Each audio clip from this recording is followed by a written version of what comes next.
In the heart of a raging storm, a mother fights to shield her child from ruthless bandits. But in the shadows, a lone wolf watches, its golden eyes burning with untamed purpose. What unfolds is a tale of wild mercy and peril. Let's begin this story where predator becomes a protector. The wind had a sharpness to it. Even before the storm arrived, slicing across the Wyoming plains and tugging at Margaret Holt's bonnet. She held it firm under her chin, fingers aching from the strain. The canvas of the wagon creaked above her as the horses plodded forward, their hooves squelching in the mud. "Are we almost there, Mama?" Ethan asked from the seat beside her, his small hand gripping the wooden bench. Margaret glanced at her son, the pale light making his face look even younger, rounder than his 6 years. "We'll stop when it's safe. Sweetheart, just hold on a little longer." The road, if it could still be called that, had narrowed to a rut winding between thick stand of pine. The sky above had turned the color of iron, a dense, coiling gray that seemed to press down on them. Somewhere far off, thunder growled. Margaret urged the horses faster. She didn't want to panic them, but her own pulse was rising, quick and sharp. She had learned to trust her instincts in the 2 years since her husband died, and those instincts told her trouble wasn't far behind. It wasn't just a storm. She'd noticed it earlier. Broken branches, the faint impression of hoof prints in the mud behind them. Perhaps only hunters, she'd told herself. But that illusion had shattered when she caught the faintest trace of smoke curling above the trees to the south. Someone was following. Her mind flicked back to stories she'd heard in the last town. A gang of drifters, men who preyed on lone travelers heading west. They'd been seen 2 counties over, but news didn't travel fast out here. Margaret kept her voice steady. "Ethan, do you still have that little whistle I gave you?" He nodded, pulling a carved bone whistle from his pocket. "I kept it safe." "Good. Don't lose it. If I tell you to run and blow it, you run as fast as you can, all right?" Ethan's brows furrowed.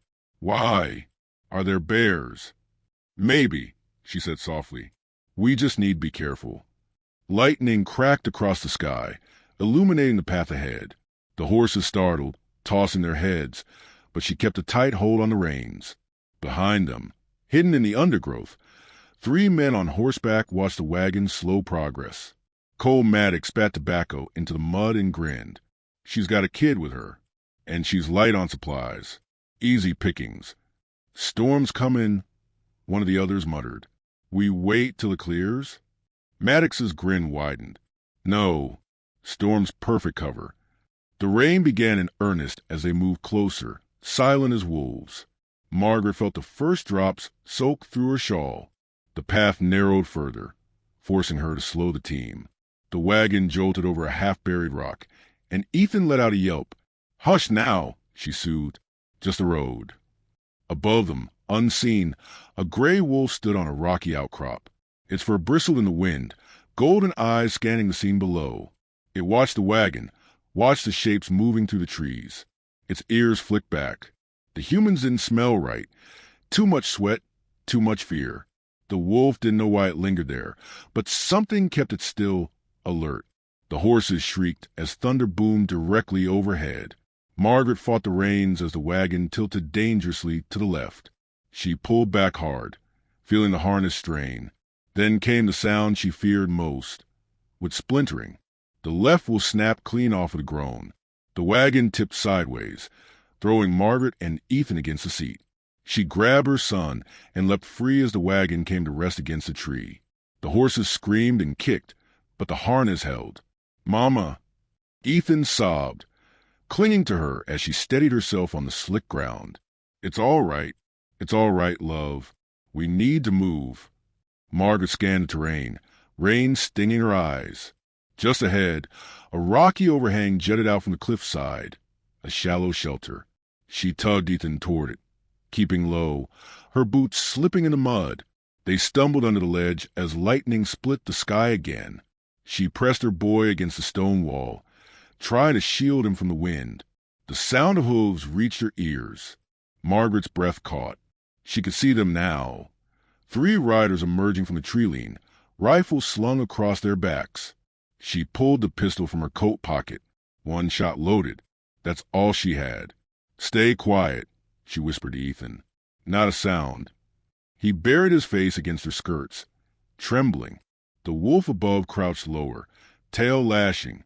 Its sharp ears caught the voices of the riders, heard their rough laughter as they dismounted. It didn't like the sound. Margaret peered around the edge of the ledge.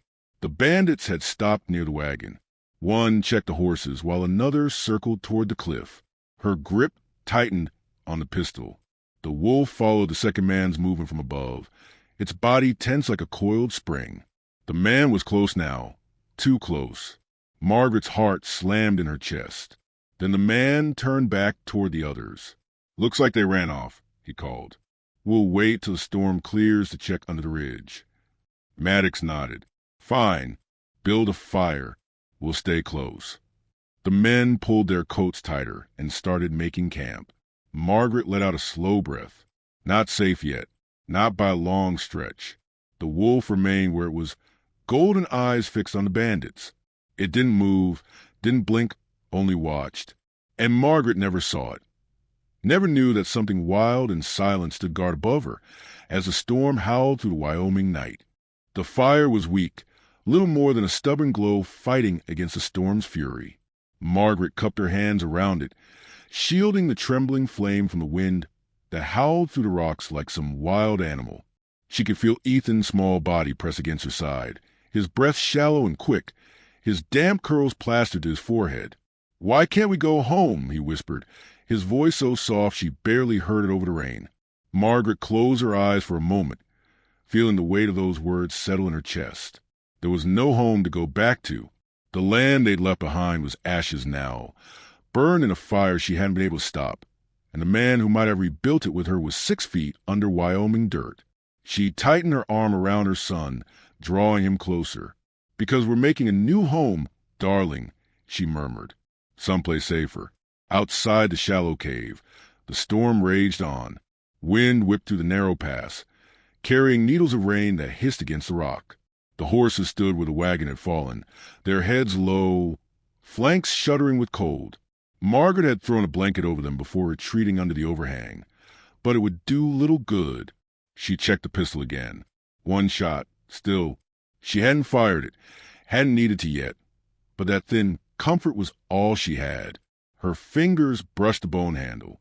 It felt too light, almost laughably inadequate against 3 men with rifles.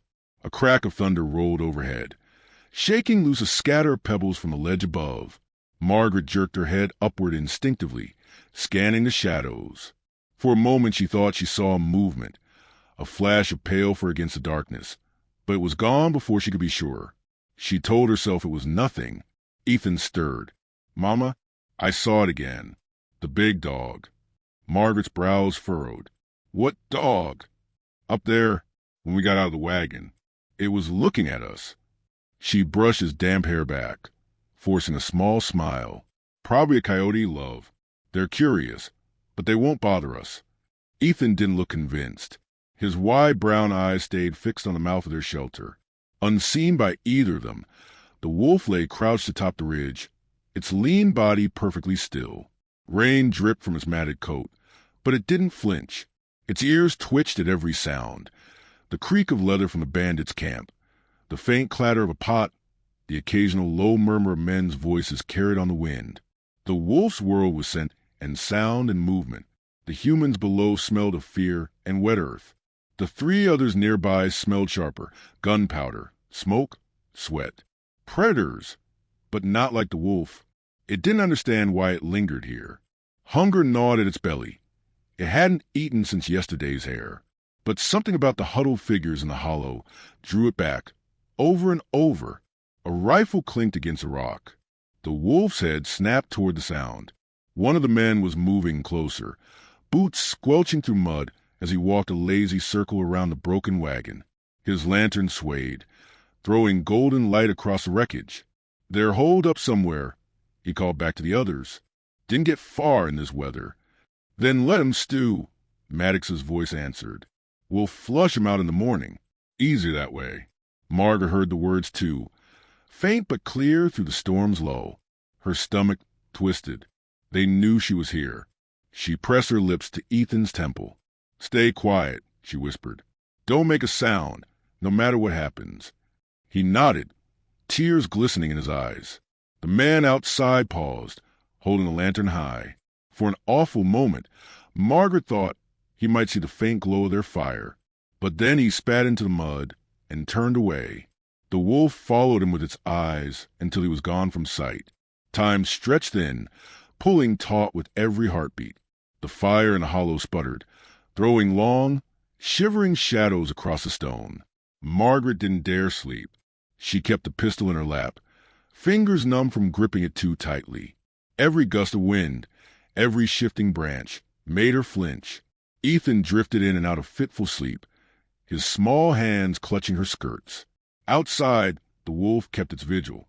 When the rain slowed to a drizzle, Maddox and his men settled near their own fire, huddled under oil canvas. "You reckon she's got anything worth taking?" one muttered. "Don't matter," Maddox said. "Wagon, horses, it's all worth something. And a woman alone don't often ride heavy." The wolf's lips curled back from its teeth in a silent snarl. It couldn't understand their words, but their tone carried enough threat. Margaret heard none of this. She heard only her son's breathing, soft and uneven, and the restless sigh of the wind. Dawn would come soon. She just had to make it until then. The wolf rose silently, shaking rain from its coat. Its golden eyes flicked once more to the bandits' fire, then back to the fragile glow in the hollow below. It padded down the ridge, careful not to disturb a single loose stone. And Margaret, clutching her boy and whispering a quiet prayer, never knew how close salvation crouched in the shadows above. The morning broke gray and heavy with mist, curling low over the forest floor like breath from a sleeping giant. The storm had passed, leaving behind a world slick with rain and quiet as a graveyard. Margaret blinked at the pale light filtering into their hollow, every muscle in her body stiff from holding Ethan through the long night. He was still curled against her, his small chest rising and falling in shallow, peaceful breaths. She didn't dare to move yet. Outside, all seemed still, but that meant nothing. Quiet could be as dangerous as noise out here. Carefully, she shifted her hand to the pistol in her lap. Her fingers brushed the cool metal, and she glanced at the single cartridge in the chamber. One shot. If it came to that, she'd make it count. A horse's snort broke the silence. Margaret's heart lurched. She pressed Ethan closer, straining her ears. The sound of boots squelching in wet earth followed, deliberate and slow. "They're close," muttered a low voice. "Spread out," came Maddox's reply. "She won't get far on foot. I want those horses." Margaret's breath caught in her throat. She kept her body still, her mind racing. They would be on her soon. There wasn't time to run, not with Ethan. Above, the wolf's ears twitched. From its perch in the pines, it saw the men fanning out. They moved with careless confidence, rifles in hand, boots crunching twigs. The wolf's golden eyes tracked every step. It had shadowed predators before, cougars rival wolves. But these creatures were different. Loud, bold, dangerous. A shift of scent on the wind told the wolf that the woman and her pup were still near. It lowered itself, muscles coiled. One of the bandits, a lanky man with a crooked nose, came closest. He pushed through a tangle of brush and spotted the overturned wagon. "Here," he called. Found their camp. Margaret stiffened, clutching Ethan. She watched through a narrow crack in the rocks as the man picked his way toward the wagon. "Check the ridge," Maddox ordered from behind. "She's hiding somewhere." Crooked Nose swung his rifle lazily as he approached the horses. They shied away, their ears flicking. He smirked and reached for the reins. A blur of gray exploded from the undergrowth. The wolf struck with no warning, a low snarl tearing from his throat as it hurled itself at the man. Crooked Nose barely had time to cry out before the wolf's weight slammed into him, knocking him flat. Jesus Christ! The rifle clattered to the ground as the man flailed, boots kicking mud. Teeth flashed, and the wolf's jaws clamped on a forearm.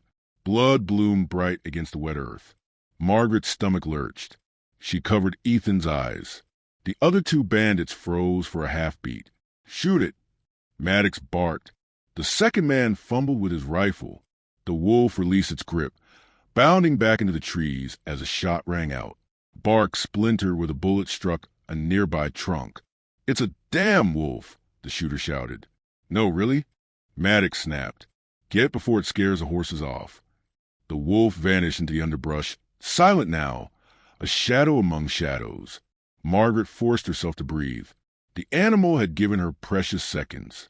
She tightened her grip on the pistol and whispered, "Stay here, Ethan. Don't move, no matter what." Her son's eyes were wide and wet. He nodded, burying himself deeper in the folds of her skirts. Margaret slipped out from under the overhang, keeping low. The man on the ground moaned, clutching his arm. His rifle lay in the mud, just out of reach. Margaret moved fast, her boots silent on the wet earth. She scooped up the rifle and cocked it. "Drop it," she shouted, her voice sharp and steady. The second bandit froze mid-step. Maddox turned, his eyes narrowing. "Well, look who found her spine," he drawled. Margaret kept the rifle trained on them. "You'll leave now, or I swear I'll put bullet in the next man who takes a step." Maddox smirked, but his hand hovered near his revolver. "You ain't got it in you, lady. A woman alone out here? You're dead already." "I said leave." Behind them, the wolf circled unseen, its paws silent in the wet leaves. Its eyes locked on Maddox, reading the way he shifted his weight, the tension in his shoulders. "You think you can scare us off?" Maddox sneered. Before he could draw, a low growl rumbled from the trees. All three men stiffened.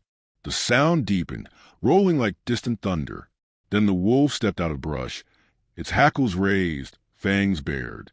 Mud clung to its legs, and its golden eyes gleamed with feral intensity. Maddox faltered. The wolf advanced a step, head low, shoulders rippling. "Shoot it!" Maddox snapped. But the second bandit hesitated, his rifle wavering. The wolf snarled, a sound that cut through the damp air and straight to the bone. Margaret took the chance. She fired a warning shot into the mud near Maddox's boots. The bandit leader jumped back. "Enough!" she barked. "I won't miss next time." For a moment, no one moved.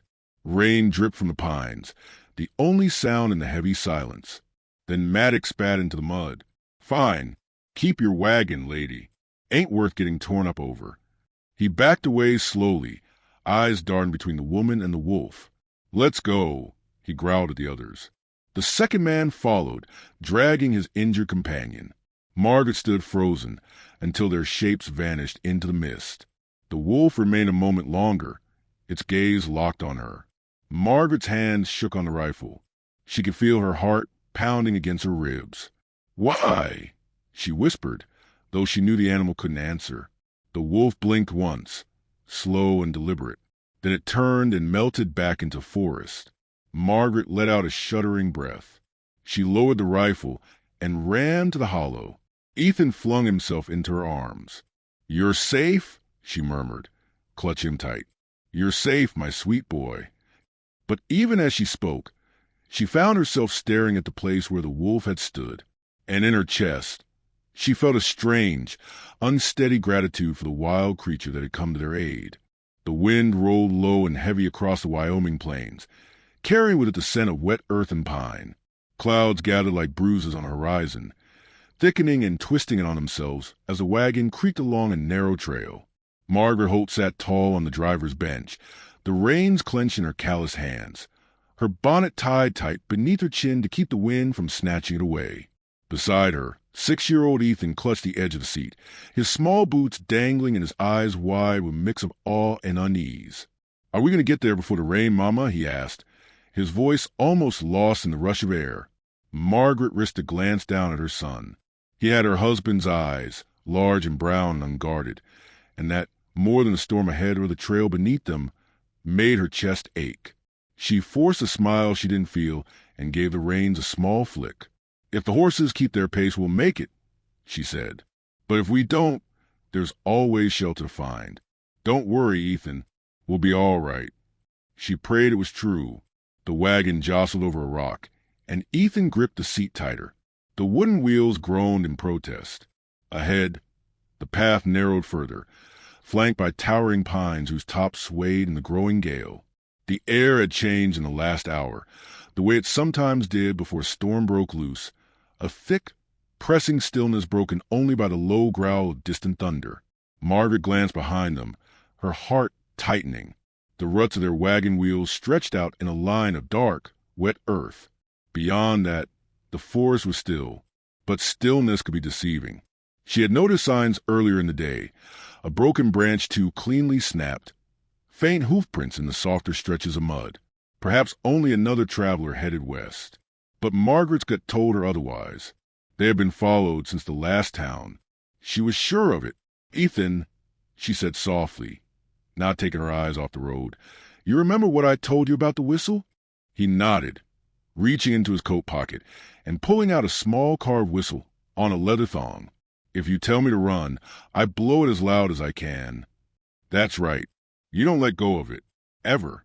His fingers tightened around the whistle. "Is there danger?" She hesitated, then shook her head. "Not if we keep moving." Overhead, a streak of lightning split the sky, illuminating the forest in a brief, blinding flash. The horses startled, tossing their heads and whinnying. Margaret spoke gently to them, her voice low and steady, but her own pulse had quickened. Somewhere deep in the woods, 3 men on horseback slowed their pace, keeping to the shadows of the trees.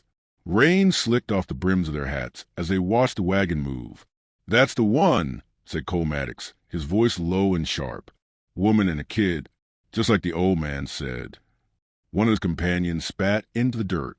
"Storm's coming fast. You think it's worth it?"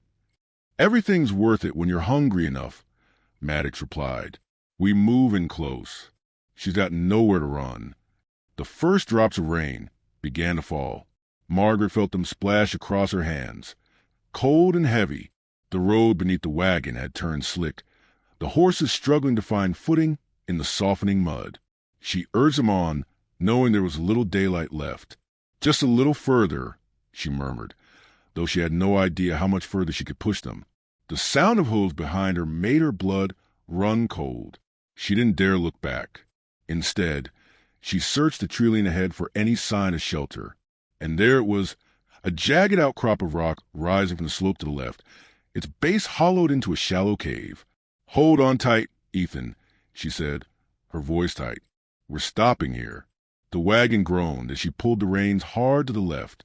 The horses protested but obeyed, their sides heaving. Then it happened. The wagon lurched violently as one will caught in a rut and splintered with a sickening crack. The whole structure tilted sharply. Margaret yanked Ethan to her side as the bench pitched forward. They tumbled into the mud, rain soaking them instantly. "Mama!" Ethan cried, scrambling upright. "I'm here," she gasped, clutching his arm. "We have to move." The sound of voices drifted through the trees. Margaret's head snapped up. She could hear them now, low male voices, laughing and swearing. She pulled Ethan toward the rock face, boots slipping in the mud. The shallow cave offered little protection, but it would have to do.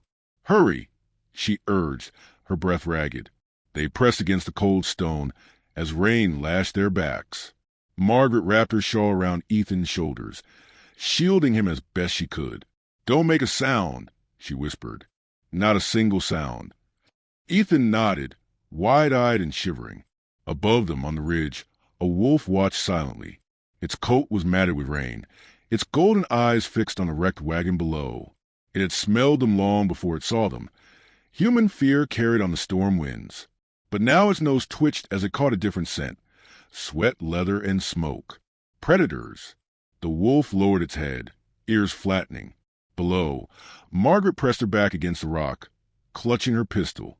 One bullet.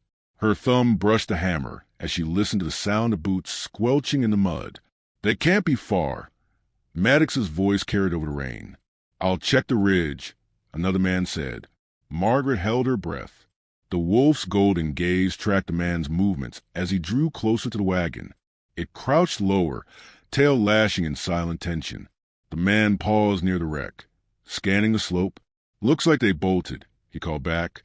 "We'll catch them after the rain breaks." "Don't let your guard down," Maddox warned. "Stay close. We wait here." Margaret closed her eyes in relief, though her grip on the pistol never slackened. The bandits were near, too near, and above, unseen in the storm's dying breath. The wolf remained silent and watchful. It did not yet know why it lingered, but something about the trembling woman and her boy kept it rooted there as night swallowed the forest whole.